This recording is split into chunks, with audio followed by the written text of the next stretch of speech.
এক গ্রামে জারিফ এবং আরিফ নামে দুজন ভাই বাস করত। তারা দুজনে ছিল প্রচন্ড অলস আর অকর্মণ্য। তোমার ব্যাপার কি? এই যে সকাল থেকে পড়ে পড়ে ঘুমাচ্ছ, কাজকর্ম নেই। মাঠে গিয়ে একবার ফসলগুলো দেখে আসলেও তো পারো। তোমার মতো অলস মানুষ আমি বাপের জন্মে দেখিনি। বাড়িতে যে একটু শান্তি মতো ঘুমাবো তার কোনো উপায় নেই। সকাল হতে ডাকাডাকি শুরু করেছে। তা হয়েছেটা কি? আজ ঘরে 7 দিন ধরে কোনো বাজার নেই, তুমিও কাজে যাও না। এভাবে শুয়ে বসে থাকলে কি সংসার চলে? তোমার ভাইটাও একই রকম, কোনো কাজকর্ম করতে চায় না। বিয়ে করেছে অথচ বউকে রোজগার করে খাওয়ায় না। আহা, তুমি বেশি একটা চিন্তা করো না। আমি তো গিয়েছিলাম গ্রামের তান্ত্রিক মশাইয়ের কাছে। সে বলেছে আমরা নাকি দুজন অনেক ভাগ্যবান। খুব দ্রুতই আমরা গুপ্তধন পাবো। তাই তো ঘরে শুয়ে বসে থাকি। শুধু শুধু কাজ করে শরীর নষ্ট করার কোনো মানে আছে? উপরওয়ালা, এ তুমি আমাকে কেমন স্বামী দিলে? গুপ্তধন খুঁজে পাওয়ার আশায় কাজকর্ম ছেড়ে বাড়িতে বসে আছি।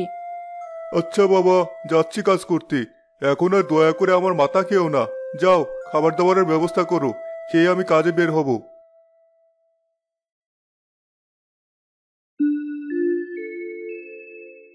বউ, কোথায় গেলে? তাড়াতাড়ি এদিকে এসে শুনে যাও। দারুণ একটা ঘটনা ঘটেছে। রাতের বেলা স্বপ্ন দেখলাম আমি অনেক বড় একটা হাড়ি পেয়েছি। যখন হাড়িটা খুললাম দেখলাম অনেক মোহর। আমার মনে হয় ভাগ্যটা খুলে গেছে। সেই তান্ত্রিকের কথাই সত্যি হবে। একদিন আমি অনেক বড় লোক হব। বড়লোক হবে না ছাই, শুয়ে শুয়ে সারা জীবন স্বপ্নই দেখতে হবে। তোমাকে আর গুপ্তধন পেতে হবে না। এবার দয়া করে বাজারে গিয়ে কিছু কেনাকাটা করে এসো। ঘরে চাল ডাল কিছুই নেই। সকালবেলা কানের কাছে কি শুরু করলে? আমার পক্ষে এখন বাজারে যাওয়া সম্ভব না। তাছাড়া আমার হাতে কোনো টাকা পয়সাও নেই। শোনো, এই আমি তোমাকে একটা কথা স্পষ্ট করে বলে দিচ্ছি। আমি কিন্তু তোমার ভাইয়ের বউয়ের মতো অত সোজা মানুষ নই। তুমি যদি ঠিক মতো রোজগার না করো, তাহলে কিন্তু আমি সংসার ফেলে বাপের বাড়ি চলে যাব। তখন আমার পা ধরে বসে থাকলেও আর আসবো না। তোমাকে আর বাপের বাড়ি যেতে হবে না। আমি আমার ভাইয়ের সাথে কথা বলে এখনই মাঠে যাচ্ছি। এখন আমার চোখের সামনে থেকে দয়া করে বিদায় হও। বুঝলে ভাই, আমাদের জীবনে সবচেয়ে বড় ভুল হলো বিয়ে করা। বাবা তো বলেছিল আমরা নাকি অনেক ভাগ্যবান। দেখলে তো আমাদের কপালে এমন দুটো বউ জুটেছে। একটা দণ্ড শান্তি দেয় না। সকালবেলা যে একটু শান্তিতে ঘুমাবো তারও কোনো উপায় নেই। নিজের বাড়িতে নিজেকে মেহমান মনে হয়। তুই কোনো চিন্তা করিস না। একবার গুপ্তধনটা পেয়ে যাই, দেখবি আমাদের সব কষ্ট দূর হয়ে গেছে। এর চেয়ে অনেক ভালো সুন্দরী মেয়ে আমরা বিয়ে করে ঘরে নিয়ে আসবো। আচ্ছা ভাই, এখন গুপ্তধনের চিন্তা বাদ দিয়ে আপাতত জমিটা ভালো করে খনন করি। বীজ ফেলার সময় হয়ে গেছে। জমি যদি ভালো করে খনন করা না হয় তাহলে তো আবার ভালো ফসল হবে না। তুই একদম ঠিক কথা বলেছিস। তুই বরং ওদিকে যা, আমি এদিকটায় মাটি কোপাতে শুরু করি।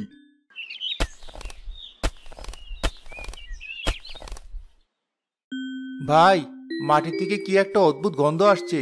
মনে হচ্ছে কেরোসিন তেলের গন্ধ। হ্যাঁ, তাই তো মনে হচ্ছে। আমাদের ভাগ্যটা এবার মনে হয় খুলেই গেল। এই তেল বিক্রি করে তো আমরা অনেক বড় লোক হয়ে যাব। শুধু কি তেল? ছোটবেলায় বিজ্ঞান বইয়ে পড়েছিলাম তেলের নিচে নাকি রয়েছে গ্যাসের খনি। একবার যদি আমরা তেল পেয়ে যাই তাহলে আমরা মাটির নিচে গ্যাস পাবো। এইসব তেল আর গ্যাস বিক্রি করে আমাদের বাকি জীবন চলে যাবে। কিন্তু একটা ভয় আছে। যদি গ্রামে কেউ জানতে পারে আমাদের জমিতে তেল আর গ্যাস রয়েছে, তাহলে কিন্তু সবকিছু তারা নিয়ে যাবে। যা করতে হবে গোপনে করতে হবে। এসব তেল আর গ্যাস লুকিয়ে লুকিয়ে এখান থেকে সরাতে হবে। তাহলে চলো আমরা বাড়িতে গিয়ে আমাদের বউদের সাথে এই ব্যাপারে কথা বলি। বউ, ভাবি, কোথায় গেলে? তাড়াতাড়ি এদিকে এসো। একটা জরুরি খবর শুনে যাও। বাড়িতে ফিরে তোমরা এমন চিৎকার চেঁচামেচি কেন শুরু করেছো? কি হয়েছে তাড়াতাড়ি বলো, চুলায় আবার রান্না বসিয়েছি। আজকে একটা আজব ঘটনা ঘটেছে। আমি আর আরিফ মিলে যখন জমিতে মাটি কোপানো শুরু করলাম, তখন আবিষ্কার করলাম নিচে তেল রয়েছে। তার মানে আমরা তেলের খনি সন্ধান পেয়েছি। এখন আমরা অনেক বড়লোক হয়ে যাব। আমাদের দুঃখের দিন কেটে যাবে। সত্যি বলছো? সত্যি আমরা তেলের খনি পেয়ে গেছি? আমাদের ভাগ্যটা মনে হয় খুলেই গেল। কিন্তু এই ব্যাপারে গ্রামবাসীকে জানানো উচিত হবে না। প্রতিদিন যাওয়ার সময় আমরা বড় বড় বোতল নিয়ে যাব আর সেখানে তেল সংগ্রহ করে বাড়িতে ফিরে আসব। তারপর সেগুলো শহরে বিক্রি করে আমরা অনেক টাকা উপার্জন করব।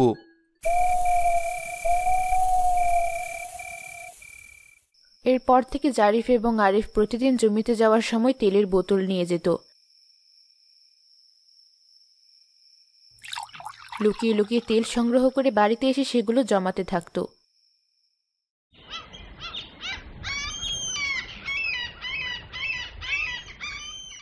সে জমানো তেলগুলো মাস শেষে বাজারে বিক্রি করে তারা অনেক টাকা উপার্জন করত, কিন্তু সুখ তাদের বেশি দিন স্থায়ী হলো না। মোড়ল সাহেব, আমি শহর থেকে এসেছি। আপনার সাথে খুব জরুরি একটা ব্যাপারে কথা বলতে চাই। বলেন স্যার, ব্যাপার কি? হঠাৎ করে আপনারা আমার বাড়িতে এসেছেন? আমরা আজ নতুন করে আবিষ্কার করেছি আপনাদের এই গ্রামে অনেক বড় একটা জমিতে তেল এবং গ্যাসের খনি রয়েছে, কিন্তু আমরা এখনো বের করতে পারছি না কোন জমিতে এই তেল আর গ্যাসের খনি রয়েছে। এই তেল আর গ্যাস বিজ্ঞানসম্মত উপায়ে ভালোভাবে বের করতে হবে, তা না হলে পরিবেশ দূষিত হয়ে অনেক মানুষ এবং প্রাণী মারা যাবে। তাই আপনার দায়িত্ব হচ্ছে এটা খুঁজে বের করা এবং সরকারকে ভালোভাবে জানানো। কি বলছেন স্যার? এই গ্রামে তেল আর গ্যাসের খনি কোথা থেকে আসবে? যদি এরকমটা হয়ে থাকতো তাহলে তো আমি জানতেই পারতাম। আমি হলাম এই গ্রামের প্রধান, আমাকে ফাঁকি দিয়ে কেউ কিছু করতে পারবে না। আমি যা বলছি জেনেই বলছি, আপনি একটু ভালো করে খোঁজ খবর নিয়ে দেখুন। এই গ্রামের কোথাও একটা বড় তেল এবং গ্যাসের খনি রয়েছে, আর আপনাকে আমি সাবধান করে দিয়ে যাচ্ছি, যদি এটা কেউ লুকিয়ে রাখে তাহলে কিন্তু পরবর্তীতে গ্রামের মানুষের জীবনের জন্য হানি হয়ে দাঁড়াবে।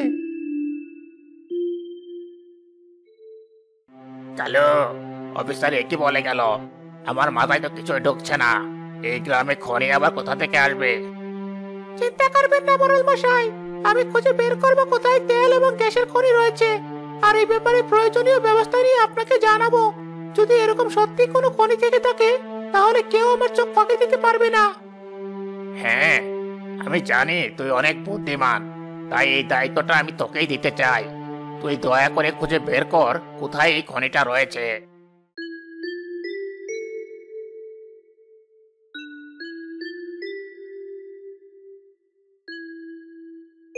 কোথায় গেলে? একবার দেখে যাও। দেখো, তোমার জন্য একজোড়া সোনার বালা এনেছি। আরে বাহ, আমাদের ভাগ্য একেবারেই খুলে গেছে। তুমি তো আমার কথা একদমই বিশ্বাস করতে চাইতে না। আমি তোমাকে একবার বলেছিলাম আমরা গুপ্তধন পাবো। দেখলে তো, আমরা মাটির নিচে গুপ্তধন কিন্তু ঠিকই পেয়ে গেলাম। তবে এভাবে তেল তোলা কি ঠিক হচ্ছে? আমার তো মনে হয় এটা মোড়লকে একবার জানানো উচিত, না হলে পরবর্তীতে অনেক সমস্যা হতে পারে। তোমার মাথাটা কি পুরোপুরি গেছে? মোড়ল যদি কোনোভাবে একবার জানতে পারে আমাদের জমির নিচে তেল আর গ্যাসের খনি রয়েছে, তাহলে যেভাবেই হোক এটা সে ছিনিয়ে নেবে। এটা আমি কখনোই বেঁচে থাকতে হতে দেব না। কাউকে কিছু বলা দরকার নেই। ঠিক আছে, আমি কাউকে কিছু বলবো না। যাও এবার গোসল সেরে এসো, তোমাকে খেতে দিই। তুমি বরং আমাকে ভাত খেতে দাও, খেয়ে একটা ঘুম দিব। রাতের বেলা আমি লুকিয়ে যাব জমিতে তেল তুলতে।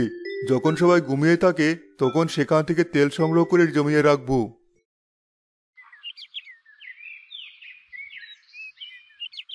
কেরে আরিফ, কোথায় যাচ্ছিস? আরে বাহ, হাতে তো এত বড় একটা মাছ। তা কোথায় পেলে এত টাকা? হঠাৎ করে তো তোরা দুই ভাই আলাদিনের চেরাগ পেয়েছিস, বাড়িতে বড় বড় মাছ কিনছিস। কি যে বলো কালু ভাই, আমরা গরিব মানুষ, অত টাকা কোথায় পাবো? বউ বেশ কয়েকদিন ধরেই বলছিল বড় মাছ খাবে, তাই কিছু টাকা জমিয়ে এই মাছটা বউয়ের জন্য কিনে নিয়ে যাচ্ছি। বুঝোই তো, বউ যখন একবার খেতে চেয়েছে, না খেতে দিলে কি আর হয়? তা তো বুঝলাম, কিন্তু তোর মতো কুম্ভকর্ণ যে কিনা সারাদিন ঘুমিয়ে দিন কাটাতো, সে হঠাৎ করে এত টাকা কোথায় পেলো সেটাই তো আমি বুঝতে পারছি না। আমি কি আর আগের মতো আছি কালু ভাই?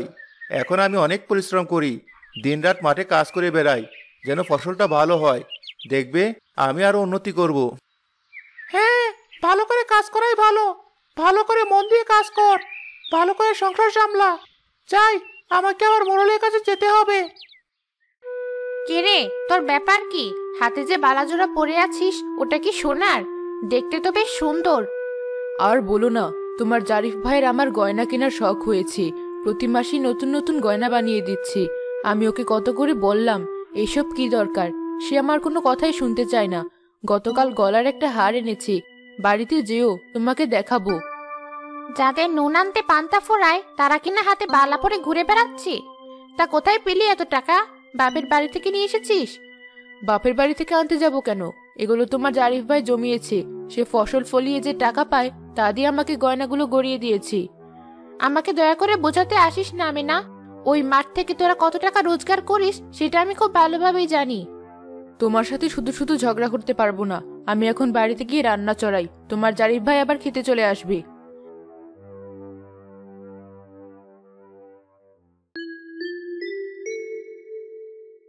আরে বাহ, মাছটা তো অনেক বড়। কত দাম নিল?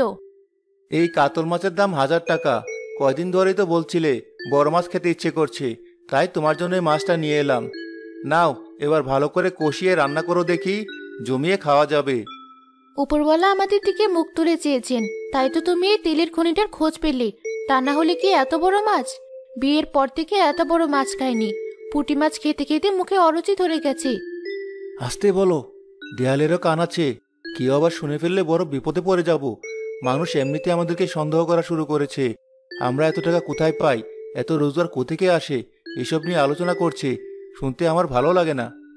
আজ আমিনা ভাবি হাতে সোনার বালা পরে পুকুর ঘাটে বসে কাপড় ধুচ্ছিল।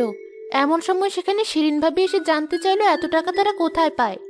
সোনার বালা পরে পুকুর ঘাটে যাওয়ার দরকার কি ছিল? আজকে জারিফ ভাইকে বলবো একটু সামনে চলতে, যাতে মানুষ আমাদেরকে সন্দেহ না করে। প্রচুর পরিমাণে তেল উত্তোলনের কারণে সে এলাকায় প্রচন্ড খরা দেখা দিল। পরিবেশ ক্রমশ দূষিত হয়ে যেতে লাগলো। বিভিন্ন মানুষ এবং প্রাণীরা অসুস্থ হয়ে গেল।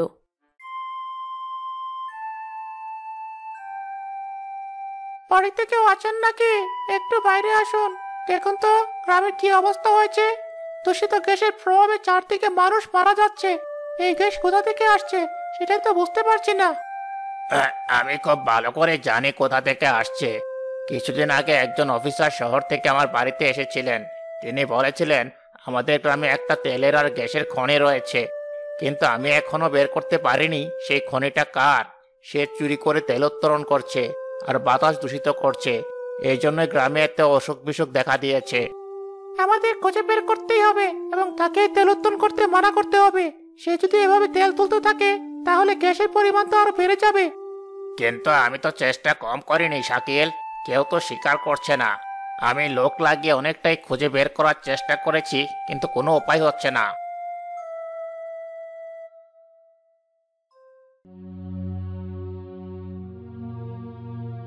বলতো কালো, এ কোন বিপদে পড়লাম? কোন হতচ্ছাড়া এভাবে তেল চুরি করে বিক্রি করছে? আমি এখন এদেরকে কিভাবে খুঁজে বের করব? গ্রামের মানুষ তো আমার আশায় বসে আছে। তুই এক কাজ কর, একটু চারদিকে ভালো করে নজর রাখ। হুজুর, আমার তো দুইজনকে সন্দেহ হয়।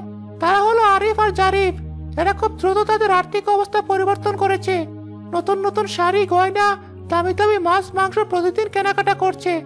আমার প্রশ্ন হচ্ছে, এরা এত টাকা ঠিক কোথায় পাচ্ছে? বলছিস কি? ওদের তো নুন আনতে পান্তা ফোরায়, তাহলে সোনার গয়না ওরা কোথা থেকে কিনবে? তুই একটু ভালো করে খোঁজ চালা, ওরা টাকা কোথায় পাচ্ছে এগুলো জেনে আমাকে জানা। আজ রাতে আমি ওদের উপর নজর রাখবো। রাতের বেলা ওদের বাড়িতে লুকিয়ে লুকিয়ে দেখবো ওরা ঠিক কিভাবে কি করছে। তাহলে আমি আসল সত্যটা জেনে ফেলবো।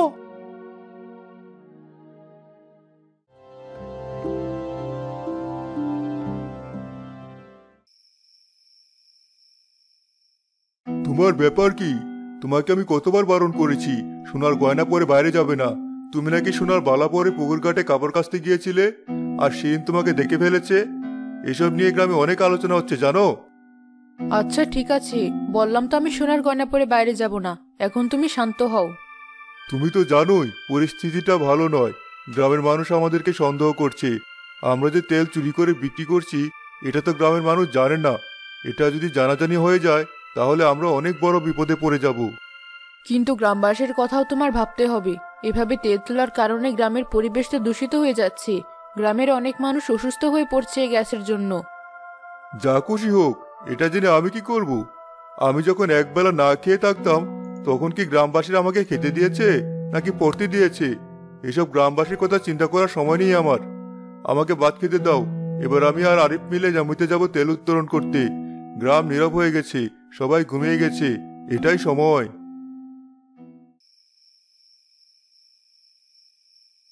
সাহেব, সত্যিটা আমি জেনে গিয়েছি।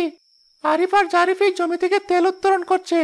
এমনকি এখন তারা গিয়েছে জমি থেকে তেল তোলার জন্য। কি বলছিস তুই? আর এক মুহূর্ত সময় নষ্ট করা ঠিক হবে না। চল, আমরা এখনই গিয়ে ওদেরকে হাতে নাতে ধরি।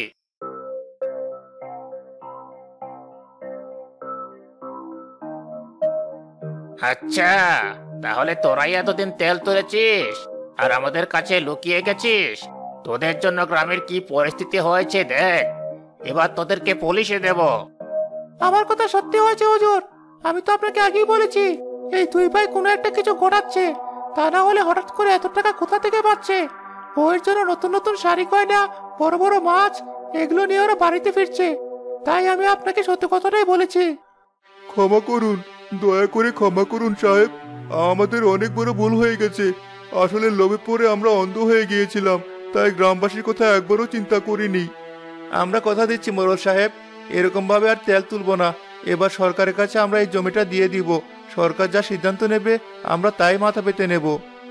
এবারের মতো তোদেরকে ক্ষমা করে দিলাম, কিন্তু তোরা চিন্তা করিস না, এখান থেকেও তোরা অনেক টাকা পাবি আর সেই টাকা দিয়ে সচ্ছলতার সাথে চলতে পারবি।